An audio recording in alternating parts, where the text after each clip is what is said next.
C'est l'heure de la revue de la presse et des médias israéliens ce matin sur Studio Kalita, relayé sur les ondes des radios juives parisiennes.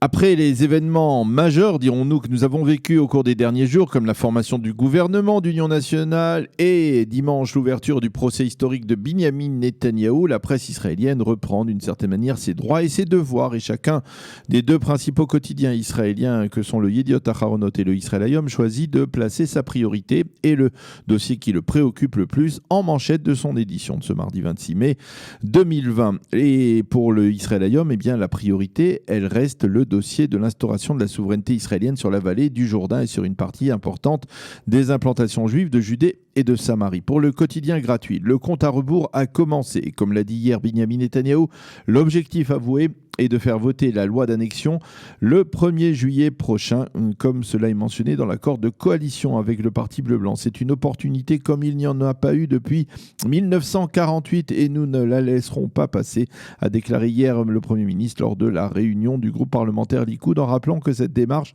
s'inscrivait dans le plan de paix du président américain Donald Trump. Ariel Kahana, le correspondant diplomatique du journal, rappelle que pour concrétiser cette démarche, elle aussi historique, il faut soit faire voter une loi par la Knesset, soit prendre une décision au sein même de ce gouvernement d'urgence nationale. Pour l'instant, la voie sûre n'a pas encore été déterminée, et ce parce que l'on ne connaît pas encore de manière détaillée la carte des zones sur lesquelles cette souveraineté israélienne sera imposée. Le Israël Hayom souligne dans ce contexte qu'au sein de l'administration Trump, on se déclare déçu par le positionnement réfractaire du Conseil des localités juives de Judée et de Samarie, qui s'oppose à une démarche d'annexion parce que celle-ci devrait aussi impliquer la création d'un État palestinien, comme le mentionne également le plan Trump. Pour Ariel Kahana, en tout cas, il ne faut pas rater cette occasion, qui était encore inimaginable il y a 2 ans à peine. Si Joe Biden devient le prochain président des États-Unis en novembre prochain, avant que la souveraineté israélienne ne soit imposée sur ces régions, alors Israël devra s'attendre à un gel de la construction à l'intérieur même de Jérusalem, souligne-t-il. En encadré, le Israël Hayom mentionne une décision importante et peu courante lorsqu'elle vient de pays scandinaves comme la Norvège, qui souvent fait école pour les Palestiniens. Hier, le Parlement norvégien a en effet repoussé une proposition visant à réclamer l'étiquetage des produits israéliens en provenance des implantations. Le Haaretz, lui aussi, se préoccupe en page d'ouverture de son site de cette procédure d'annexion de la vallée du Jourdain, et le quotidien de gauche pose à ses lecteurs les questions principales liées à ce dossier, comme par exemple, qu'entend-on lorsque l'on parle d'annexion? Comment la communauté internationale va-t-elle réagir à une telle démarche? Et est-ce que les Américains toléreront d'Israël qu'il n'applique qu'une partie du plan Trump et pas l'autre, qui implique par exemple la création donc d'un État palestinien indépendant? Le Israël Hayom se penche également ce matin dans les pages suivantes sur l'étonnante décision de la Cour suprême israélienne d'annuler la destruction de la maison du terroriste qui a assassiné le jeune Dvir Sorek en août dernier près de Migdal Oz dans le Gush Etzion.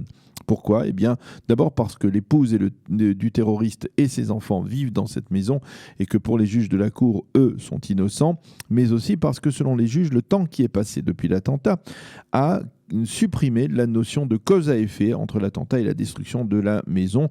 C'est la première fois depuis de nombreuses années que la Cour suprême prend une telle décision, et le Israël Hayom explique que dans l'état de droit qu'est l'État d'Israël, la famille d'un terroriste assassin peut se tourner vers la Cour suprême pour empêcher la démolition de sa maison.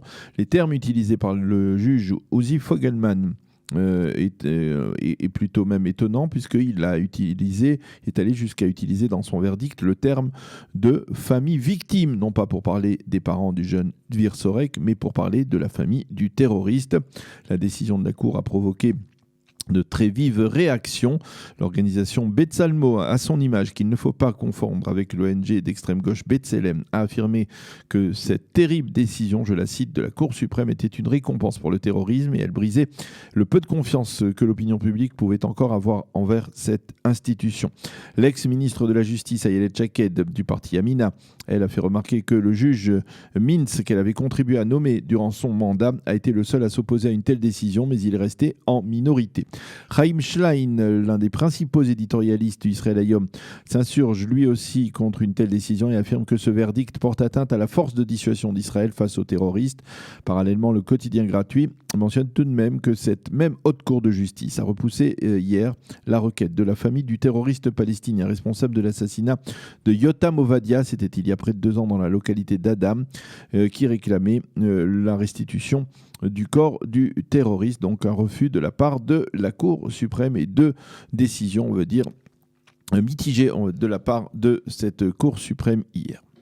Les pôles de préoccupation du Yediot Ahronoth sont nettement différents ce matin de ceux du Israël Hayom. Et ce matin, comme à de multiples occasions au cours des derniers jours, le grand quotidien se focalise sur la crise économique liée au coronavirus et sur ses répercussions auprès de très nombreux Israéliens. Marché économique israélien secoué, titre ce matin le journal en manchette, en rouge, après avoir annoncé que le PNB en Israël s'est réduit de plus de 7%, ce qui permet de comprendre qu'Israël est en pleine récession.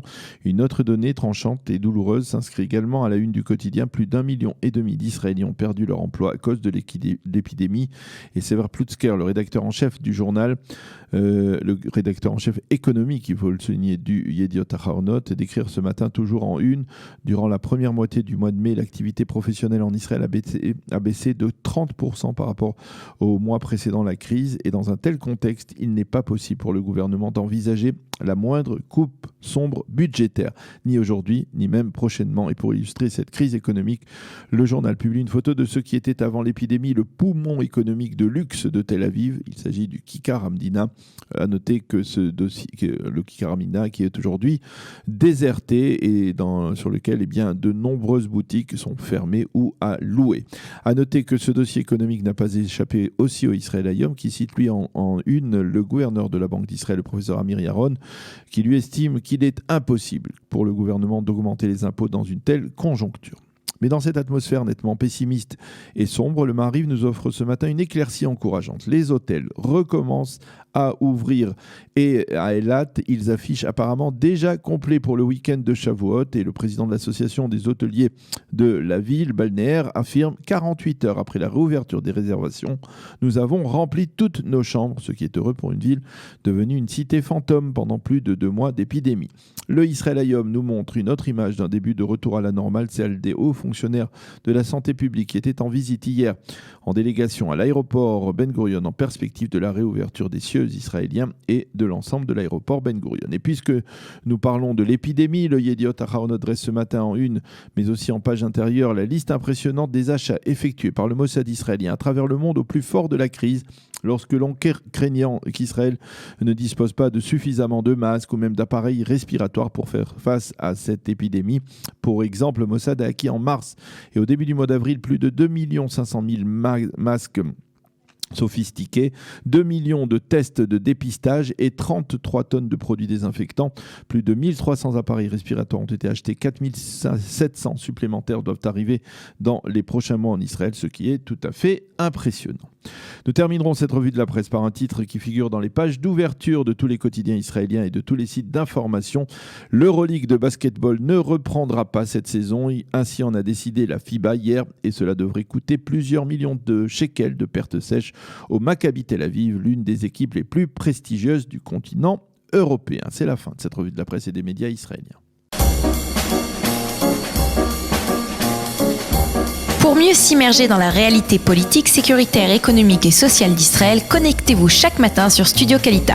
Daniel Haïk vous y attend pour sa revue de la presse.